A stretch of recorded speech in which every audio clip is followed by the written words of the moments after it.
The what we're seeing here is basically a typical postcard that you might have collected in the 30s. And sorry, this is a postcard you may have paid 5 or 10 cents for, and now today it's a very collectible item. Sorry about that.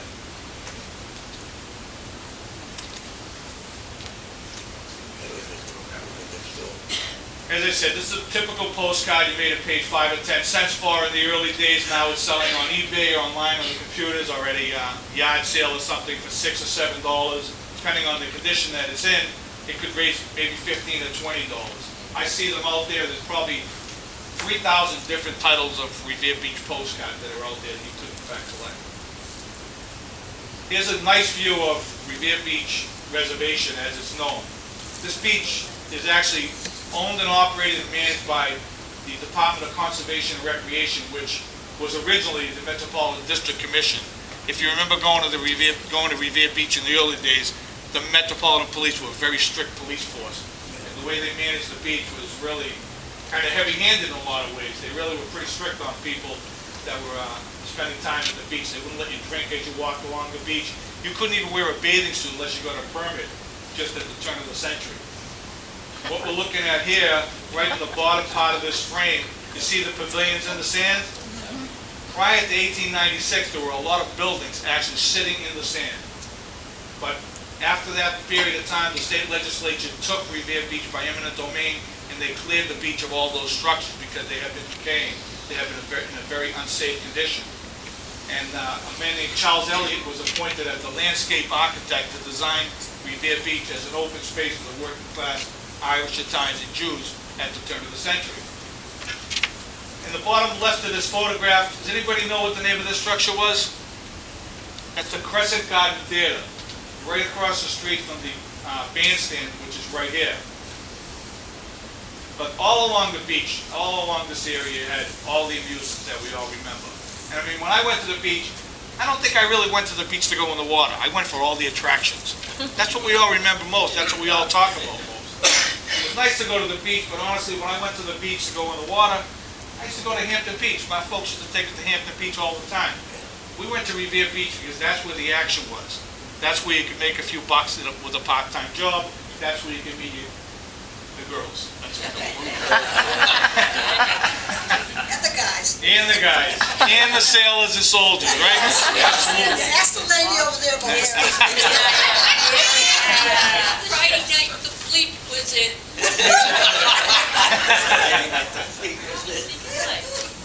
I know this may seem like an odd photograph. We're looking at some railroad tracks, and that building on the right is actually known as the Strathmore Hotel. And as I said to you earlier, where the bandstand sits today, there was a hotel. This was it. We're looking at Revere Beach Boulevard in this photograph. Strange as it may seem, those train tracks were right on the crest of the boulevard. It was known as Railroad Avenue back in those days, and those trains used to take you back and forth, as I said, from Market Street inland. It would take you into the Point of Pines in Revere, where there was a train station and the Pines Hotel, which was a 300-room hotel. And then all along the beach, they had 3 or 4 train stations. This was one. In fact, behind this, on the building on the right-hand side, there was an awning that used to come over the trains and caught on fire a couple of times. So they took it down. But you know, the trains used to take you all the way from Lynn down to Revere Beach Boulevard, over into Winthrop, where the spoke took you to 7 or 8 stations, and then over to East Boston, where you then catch the ferry over to Rose Wharf. It was quite a trip. And a lot of folks from the South Shore, that's how they got to Revere Beach. They would get on that ferry, maybe in Hingham or someplace like that, and get over to Rose Wharf, and then catch the train up to Revere Beach. Most of the people on the South Shore went to Nantasket Beach, as I'm sure you know. I've heard of that. But Nantasket Beach and Salisbury Beach, as though they, may be similar to Revere Beach, I like to say that they were the poor stepchild to Revere Beach. I was actually quoted in the Boston Globe saying that. It wasn't very nice, I guess. Sorry to say, but I had a great pride in Revere Beach, and I still do, and I know a lot of us who grew up in the area do too. But this hotel on the right-hand side was known as the Strathmore Hotel. It was known as the Pavilion, and at one time it actually was known as the View de Lou. because it used to serve fine French cuisine. Can you imagine on Revere Beach? Literally. That's what the back of the building looked like when it was known as the Strathmore. You had those wooden barriers that tried to protect the building from the raging storms in the winter. The northeasters would really crash right into this building and rip it apart. In this depiction, you see the narrow gauge on the right-hand side heading towards Winthrop. Now, when people came to the beach, as we know, they did stay in the hotels, but they also wanted to be entertained. In 1881, they had this structure on the beach. This structure was 2,000 feet over the broad Atlantic, as it states in the card, and you can see the ferries would go to Nahant and they would go to Boston. They had roller skating rinks and they had a lounge in this building. Just a beautiful structure. For 10 cents, you could go in and enjoy yourself. Back at that time. It burned down in early 1901, 1902, and then they put in another structure, this one. Anybody recall this building at all? Oh, yeah. Oh, yeah. You do? Okay. This building burned down in 1939. Amazing. Beautiful structure. This was the Ocean Pier Ballroom. This was also known as Holt's Pier. If you're from Revere, you know the area well. How are you, Mike? Good. Just recognize. I'm sorry. Nice to see you, Mike. You spent how much time delivering mail in Revere? Okay. I worked with Mike for many years at the post office. But this Ocean Pier Ballroom, this is where they put up the Eastern Railway actually built the structure because they had so many people using the train and were looking for forms of entertainment and everything. So they put in this dance hall. This was one of many, many, many dance halls that dotted Revere Beach Boulevard. It was a 3-story structure. Not only were you able to dance and all, but you'd be able to fish off this pier. You could rent a boat from Dick Holt. The seaplane used to take you up over Revere Beach, over to Nahant and over to Winthrop, back down into the water and land right there. 50 cents for that ride. 50 cents for that type of plane ride. After a number of years, when it became very popular, Dick Holt made the engine a little bit bigger, added another seat, take 2 people up for $1 each. A lot of entrepreneurs at Revere Beach. They all knew how to make a buck.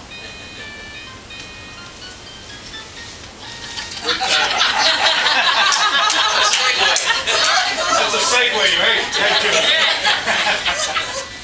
Perfect timing and great music. The OPB, this was known as the OPB, it was the Ocean Pier Baths. This was a place where you could take your children, and on one side you had heated seawater for women and children, and on the other side for women and men and women. This is what it looked like inside. 150,000 gallons warm seawater. They said it had medicinal purposes, of course. Towel in a locker for 25 cents. And if you didn't have the money, you could sit upstairs in the balcony right here for 10 cents. You weren't getting it for nothing at Revere Beach. How many people here are from Chelsea, Revere, Winthrop, Everett, Malden, East Boston, Somerville, Medford, right, Cambridge? Yeah, most of the folks from the North Shore went to Revere Beach and have some pretty good memories. Did anybody ever go into the OPB? Don't remember, just a little bit before your time maybe? This was owned by a diamond jeweler as well, Mr. Samuel Carroll. This is one of the most popular dance halls ever on Revere Beach. Originally built as Condon's Dance Hall. It then became the Beechcroft and Spanish Gables. Anybody remember Spanish Gables? You do remember Spanish Gables. That was before the Ocean View Ballroom, which was the most popular known that this was known as. Burned down in 1959. Unfortunately, we lost a Revere firefighter, Casey. But this is the place where a lot of World War II vets met their lovely brides or their husbands at Revere Beach. I know a lot of my friends and my parents met there.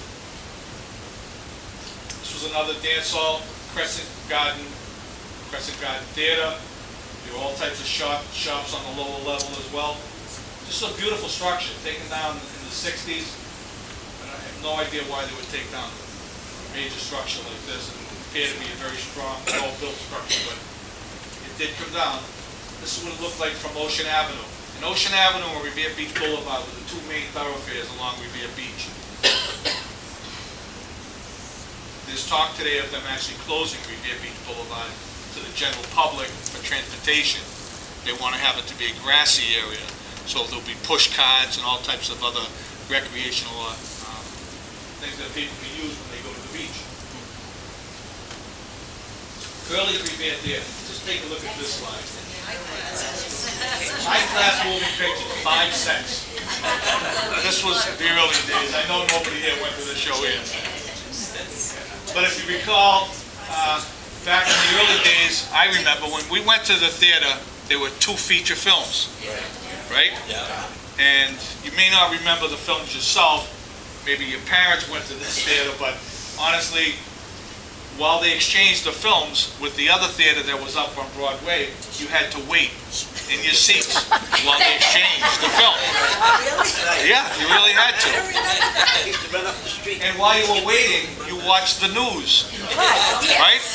Anybody recall the names of the news that you would watch? Pathé News. You remember that? What was the title of the news program? Do you remember? No, but there used to be a fellow there that used to say monkeys are the craziest people. Oh, is that right? I've never heard that. Yeah. Then the cartoons. Who were some of the cartoons? Tom and Jerry, Tom and Jerry. Porky Pig. Porky Pig, Popeye. Betty Boop. Yeah, I hear that often too. Mickey How Mouse. about the eyes and ears of the world? Remember hearing that? The eyes and ears of the world. Yeah. Everybody's going like this. What does that mean? Does that mean that they were showing the camera was rolling? Yeah, the camera was Great. on. I would say this is the ears of the A lot of Irish in here, huh? When people came to the beach, they had to have a place to stay. They stayed at these hotels. Look at this structure. This is an all-wooden structure, of which there were many dotting Revere Beach Boulevard. This was known as the Pleasanton Hotel. And back in the early days, there was no such thing as air conditioning, right? So what did you do to cool off? You went to the beach. Right. My mother reminded me many times that she used to take us to the beach so we could sleep in the sand to get cooled off. And a lot of folks did the same exact thing. It was the only way you could escape the heat. And for the working class Irish, Italians, and Jews that worked all the time in Boston and all, Revere Beach Reservation was created as a nice place for them to go. They didn't have to spend a lot of money. All they needed was to take something to sit in the sand with, and they could cool off. But these buildings, there were many of these wooden structures along the boulevard. Pleasanton was a very popular one. Here's a nice postcard. It's a very typical postcard again. Nice color, very colorful card. This card features probably, I don't know, maybe 15, 20 different statements on the card. This one says, we came down for a change and rest in Revere Beach. The waiter gets the change, and the hotel gets the rest. Beautiful postcard. Very, very collectible item. Oh, this is great. Dance marathons. Anyone ever participate in a dance marathon? You did. Did you win? No. Did you and your partner last the whole marathon? No, You didn't. no, those As long as you kept moving. were 6, they had them for 6 hours to 3 days. I'll tell you, the dance marathoning, you dance for 45 minutes out of every hour. And this couple, the Landinos from Chicago, they won this competition. And take a guess how long they danced for. 2,600 hours. They danced from June till October. June till October.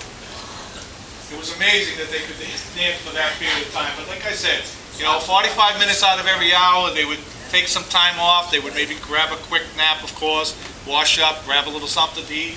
We had someone